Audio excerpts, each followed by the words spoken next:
Maligayang panunood po ka-recap. Ang ating tatalakayin ngayon ay tungkol sa isang action horror film na may pamagat na The Lair. Kaya sit back, relax, at simulan na natin.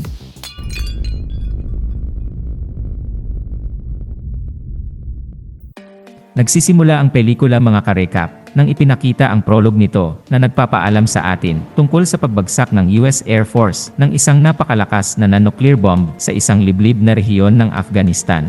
Sinabi ng mga opisyal sa pahayag na ang bomba ay ginamit upang sirain ang isang pangunahing kuta ng rebelde sa lugar. Gayunpaman, mayroong nagpapakalat ng mga tsismis tungkol sa mga nakakagambalang aktibidad sa lugar bago naganap ang pambobomba. Sa kasalukuyan, ay makikita natin ka-recap ang dalawang piloto na nagngangalang Captain Kate Sinclair at Johnson mula sa Royal Air Force na lumilipad sa Afghanistan nang bigla na lang silang inatake ng mga Afghani insurgent group at nang matamaan ang kanilang sasakyang panghimpapawid. Ang mga piloto ay tumilapon mula sa kanilang mga upuan at nagparashot para maligtas ang kanilang buhay. Dahil sa nangyari, ay nawalan ng malay si Kate at napanaginipan niya saglit ang paningin ng kanyang ina.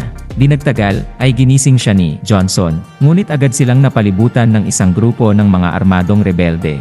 Nang malaman ng piloto na paparating na ang kalaban, ay sinabihan ni Johnson si Kate na magpanggap na patay, habang siya ay tumalikod upang harapin sila. Sa kasamaang palad, tinamaan ng bala ang lalaki, na naging dahilan upang mapatay siya ng mga kalaban. Di nagtagal, ay lumapit ang isang rebelde kay Kate, kaya inilabas niya ang kanyang baril at pinaslang ang kalaban. Pagkatapos, ay ginamit niya ang katawan ng kalaban bilang isang shield upang patumbahin ang mga natitirang kalaban. Matapos matagumpay na maubos ni Kate ang mga kalaban, ay nagpaalam si Kate sa kanyang nasawing kasama bago makipagsapalaran. Sinusubukan niyang makipag-ugnayan sa kanilang base, ngunit hindi siya nagtagumpay. Di nagtagal, ay isa sa mga rebelde ang nakaligtas sa shootout. Kaya, agad siyang tumawag ng karagdagang backup. Maya-maya, ay napansin ni Kate ang mga rebeldeng papalapit sa kanya, sakay ng kanilang mga truck na nag-udyok sa kanya na magtago sa isang bunker area. Ang pinto ng bunker ay minarkahan ng babala sa salitang Russian na hindi niya maintindihan. Nakalock ng husto ang entrance door, at bago pa niya ito masubukang buksan, ay pinaputukan siya ng mga rebelde.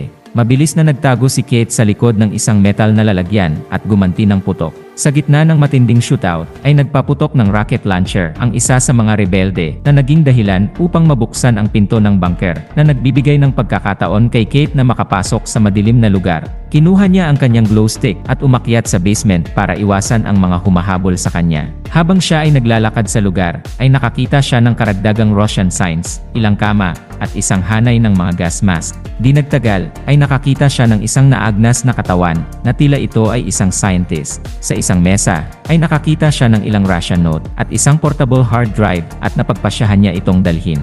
Sa isang maikling pagsisiyasat, ay napagtanto niya na isa itong testing lab kung saan ginagamit ang mga tao bilang test subject dahil sa maraming pad na naglalaman ng mga katawan. Hindi nagtagal, ay pumasok din ang mga rebelde sa lab. Pareho silang nababagabag sa mga nilalaman sa loob. Sinamantala ni Kate ang kanilang pagkagambala at pinaslang ang isang lalaki bago inagaw ang kanyang baril. Di nagtagal, ay nagpapalitan ng putok ang dalawang panig na naging dahilan upang mabasag ang isa sa mga pad at nailabas ang isang humanoid figure. At nang naubusan na ng bala si Kate, ay pumasok siya sa isang ventilation duct sa pagtatangkang makatakas. Maya-maya, ay nagising ang figura na may mahabang kuko na gutom sa laman na halimaw. Agad nitong pinatay ang isa sa mga rebelde at kinain ang katawan nito. Samantala, nahuli ng insurgent si Kate, ngunit matalino siyang gumamit ng flare para patumbahin siya. Pagkatapos, ay umakyat siya sa basement. Ngunit nang makaakyat siya, ay hinawakan ng isa sa mga lalaki ang kanyang binti. Kaya, sinubukan ni Kate na palayain ang sarili sa pamamagitan ng pagsipa sa kanya. Ngunit nakahawak pa rin ang lalaki sa kanya. Sa sandaling yon, ay lumitaw ang isang nilalang at pinatay ang lalaki na nagpabigla kay Kate. Sa sobrang takot, ay tumakbo siya patungo sa exit door at bahagyang nakatakas sa pagkakahawak ng nilalang. Ngunit, nasugatan siya sa proseso. Kasunod nito, ay nagpaputok si Kate ng ilang putok upang pabalikin ang halimaw sa loob at lock ang pinto. Pagkatapos, ay hinarap siya ng isang rebeldeng nagngangalang Kabir na naghihintay sa kanyang mga kasamahan. Gayunpaman, ay nagmamadali siyang umatras nang makita ang nilalang.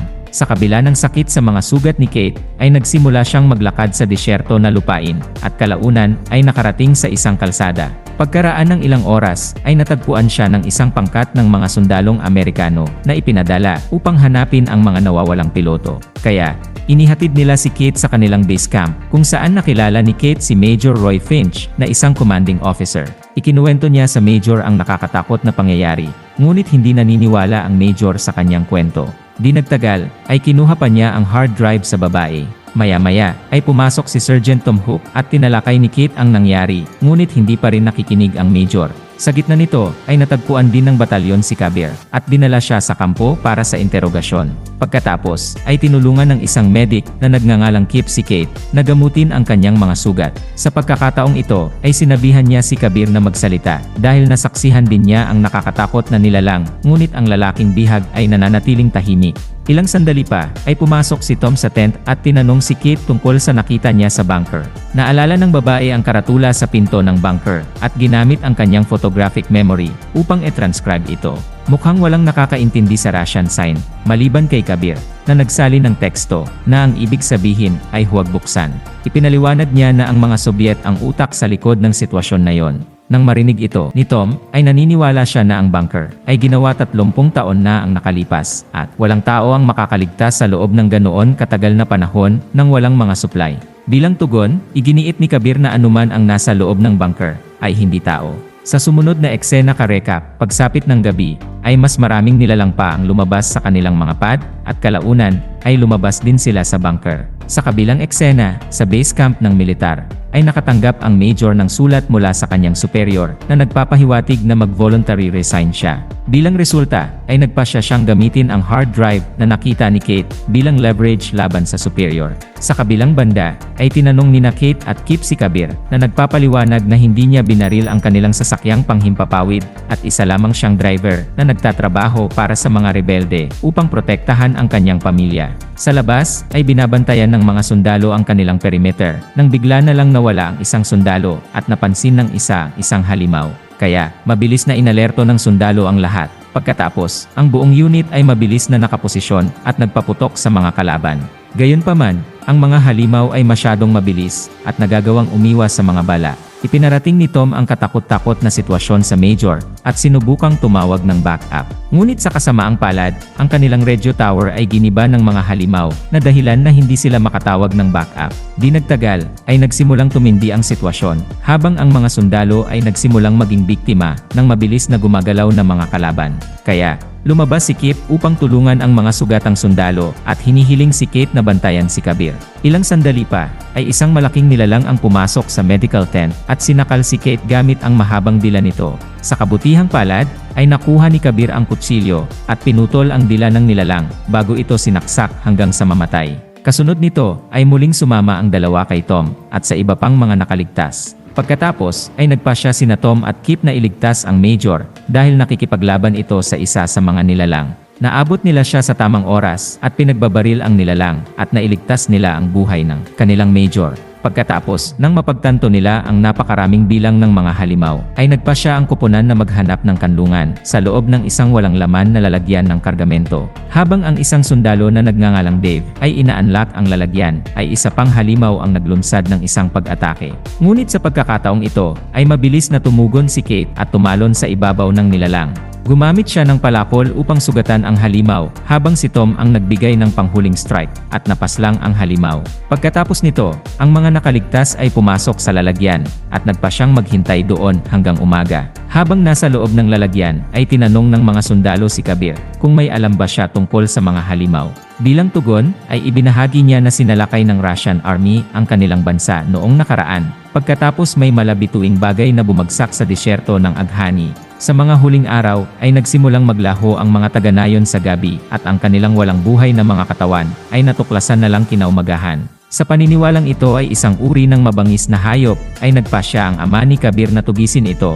Ngunit sa sandaling umatras ang mga Sobyet, ay tumigil din ang mga pag-atake. Sa kasamaang palad, sa oras na yon, ang nayon ay nawalan na ng 46 katao, kabilang ang ama ni Kabir. Kinaumagahan, ay maingat na lumabas ang grupo mula sa container van, at nalaman na kinuha ng mga halimaw ang mga bangkay ng kanilang mga nasawing kasamahan. Kasunod nito, ay naghanap ang mga sundalo sa paligid, at nakakita sila ng isang halimaw. Kaya, dinala nila ito sa medical tent, kung saan nagpatuloy si Kip na magsagawa ng pagsusuri. Ang kanyang mga natuklasan ay nagpapakita na ang nilalang ay nagtataglay ng mga ngipin na parang pating at isang makapal na balat na nagsisilbing sandata ng katawan. Pagkatapos ng masusing inspeksyon, ay napagpasyahan ni Kip na ang mga nilalang ay hindi makayanan ang sikat ng araw dahil ang kanilang mga katawan ay kulang sa adaptasyon sa UV rays. Bilang karagdagan, ay sinugatan niya ang katawan ng halimaw at nabigla sila nang malaman na mayroon itong mga organs ng tao. Dahil sa kanilang nalaman, ay nataranta ang lahat. Ngunit doon na sinabi ni Major na ang mga nilalang na ito ay mga hybrid na may halong tao. Humingi siya ng paumanhin kay Kit at ibinunyag na alam na ng mga nakatataas na opisyal ng sundalo at gobyerno ang tungkol sa bunker. Ayon sa Major, ay nagsimula ang lahat noong 1979 nang ang ilang mga Sobyet ay nakatagpo ng isang alien spaceship sa lupain ng Afghanistan na tinawag ni Kabir bilang isang bituin. Sinalakay ng mga Sobyet ang Afghanistan dahil kailangan nila ang DNA ng mga alien upang makagawa ng eksperimento sa mga tao. Sa pagkakataong yon, ay wala ng sapat na gasolina ang grupo at kailangan nilang maghanap ng ibang paraan para makatakas. Ang kanilang pag-uusap ay biglang naputol nang ang nilalang ay muling nagising at naglunsad ng isang pag-atake. Hinawakan nito si Kate gamit ang dila habang nakikipaglaban din sa iba pang mga sundalong sumusubok na tumulong sa kanya. Sa desperadong pagtatangka na patayin ang nilalang, ay isinakripisyo ni Major Roy ang kanyang sarili sa pamamagitan ng paghawak ng 2 granada at napaslang ang 2 sa pagsabog. Pagkatapos ng insidente, ay inihayag ni Kate na nang hawakan siya ng nilalang, ay naramdaman niya na parang inuubos nito ang kanyang mga iniisip at posibleng sinusubukang basahin ang kanyang isip. Pagkatapos, ay iminumungkahi niya na pasabugin nila ang buong bunker. Sumang-ayon dito ang mga sundalo at nagpasya din silang palayain si Kabir mula sa kustodiya nila. Ngunit, hiniling ni Kabir na sumama sa kanila, na nagpapahayag na gusto niyang ipaghiganti ang pagkamatay ng kanyang ama. Kasunod nito, ang 7 nakaligtas, sina Kate, Tom, Kip, Dave, Kabir, Jade, at Jones, ay gumawa ng matapang na desisyon na pasabugin ang bunker gamit ang anumang mga pampasabog na natitira sa kanila. Pagdating sa lugar, ay pumasok sila sa loob at nagtanim ng ilang time bomb. Ngunit nang malapit na silang umalis, ay nabitawan ni Kate ang kanyang laket, kaya huminto si Tom upang ibalik ito sa kanya. Sa sandaling yon, ay lumitaw ang isang halimaw mula sa likuran at hinila si Tom pababa ng basement. Sa paniniwalang namatay na si Tom, ay naghahanda ang natitirang pangkat para pasabugin ang lugar. Gayunpaman, ilang sandali bago pindutin ang remote, ay nakipag-ugnayan si Tom kay Kate at inutusan ang team na magpatuloy sa kanilang plano. Mahigpit niyang sinabihan ang mga ito na huwag siyang hanapin. Ngunit hindi sumang-ayon si Kate sa kanya at nagpa siyang pumasok sa loob upang iligtas siya. Ang iba pang miyembro ng koponan ay sumang-ayon sa pagpupumilit ni Kate. Pagkatapos nito, ay sumakay ang grupo sa isang sirang elevator at ibinaba ito ni Kip sa pamamagitan ng paggamit ng lubid mula sa kanilang sasakyan. Makalipas ang ilang sandali, ay nakakuha ang radyo ni Kip ng frequency alert na nagbabala sa lahat na lumikas sa lugar sa loob ng susunod na 20 minuto dahil magkakaroon ng missile strike sa lugar. Agad niyang ipinadala ang impormasyon sa iba pang miyembro ng koponan, ngunit nagpasya silang magpatuloy. Sa limitadong oras, ay nahati ang grupo para mas mabilis na makita si Tom. Sa kabilang eksena ka-recap, ay nakahanap si Tom ng isang halimaw sa harap niya at hindi nagtagal ay hinawakan siya nito gamit ang dila. Dahil dito, ay kinagat din niya ang dila nito at kinuha ang kanyang kutsilyo para saksakin ito hanggang sa mamatay. Sa sandaling iyon, ay napansin niya ang isang patay na katawan ng kanyang nasawing sundalo, kaya't kinuha niya ang baril nito bago lumabas. Pagdating ng koponan sa lab, ay nakilala ni Kabir ang mga nabubulok na katawan sa mesa bilang mga nawawalang tao. Mula sa kanyang nayon, habang lumilingon-lingon si Kate, ay may nakita siyang palayok sa dingding na hindi niya nakita noon. Kaya, binuksan niya ang ilaw at nakakatakot na natuklasan ang isang malaking alien na nilalang na lumulutang sa loob na buhay pa. Di nagtagal, ay nakipag-ugnayan si Tom kay Kate at nalaman ang tungkol sa kanilang eksaktong lokasyon. Maya-maya, ay nakita na niya ang grupo. Sa loob, ay napansin ng grupo ang mas maraming nilalang na lumabas sa kanilang mga pad na nag-udyok sa mga sundalo na magmadaling umatras. kaya isinara nila ang pintuan. Ngunit kailangang may manatili dito upang panatilihing nakasara ang pinto. Sa isang pagkilos ng pagiging hindi makasarili, ay nagboluntaryo si Jones para sa tungkuling ito na nagpapahintulot sa natitirang bahagi ng koponan na makatakas. Habang tumatakbo sila sa koridor, ay nakita ni Jade ang presensya ng paparating na mga halimaw at bilang resulta ay nangakong mananatili siya sa likuran para harapin sila. Pagdating nila sa elevator, ay napagtanto ng grupo na nawawala si Jade. Kaya, nagpasya si Tom na bumalik para sa kanya, na nagtuturo sa kanyang koponan na magpatuloy nang wala siya kung mabibigo siyang bumalik sa loob ng 2 minuto. Sa kabilang banda, ay nakipag-away si Jade sa isang halimaw at sa huli ay nagtagumpay siya. Gayunpaman, hindi nagtagal ay nakaharap niya ang isa pa. At sa oras na dumating si Tom sa eksena, ay huli na ang lahat. Si Jade ay naging biktima na ng halimaw. Kaya, emosyonal na nilabanan ni Tom ang nilalang. Sa kabilang eksena ka-recap, ay hindi na mapanatili ni Jones ang kanyang pagkakahawak sa pinto. Kaya binitawan niya ito at nagpasabog ng bomba, na kumitil ng ilang halimaw sa proseso. Narinig ni Tom ang pagsabog, at agad na nagtago sa loob ng isang compartment, bago pumasok ang apoy sa silid, na ikinamatay ng nilalang. Ang mga miyembro ng koponan, na naghihintay sa elevator, ay inaatake din ng mga halimaw. Dahil dito, ay inutusan nila si Kip na hilahin sila pataas. Gayunpaman, ay nakikipaglaban din si Kip sa mga rebelde, na ngayon ay pumapasok sa loob ng sasakyan. Nagawa ni Kip na ibagsak ang isa sa mga rebelde, at hilahin na sana ang elevator pataas. Ngunit sa kasamaang palad, ang elevator ay natigil, at ang mas malala pa, ay dahil ang sasakyan na mismo ang hinihila nito. Tinangka ni Kip na ihinto ang sasakyan, habang umiiwas din sa mga bala ng mga kalaban. Sa ilalim ng basement, ang mga miyembro ng koponan ay lubos na nakikipaglaban para sa kanilang buhay.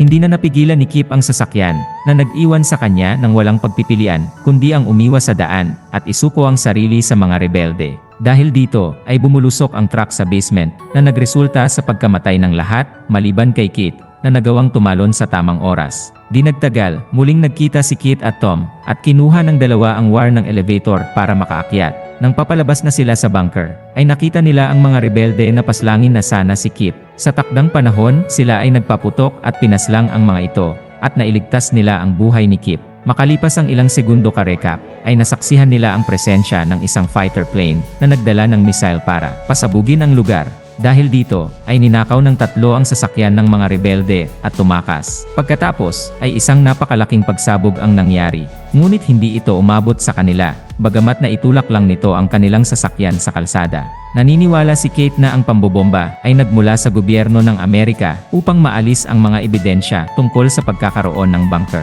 Gayunpaman, hindi siya nag-aalala dahil ibinigay ng Major ang hard drive sa kanya bago ito mapaslang, kung saan naroon nakalagay ang lahat ng ebidensya.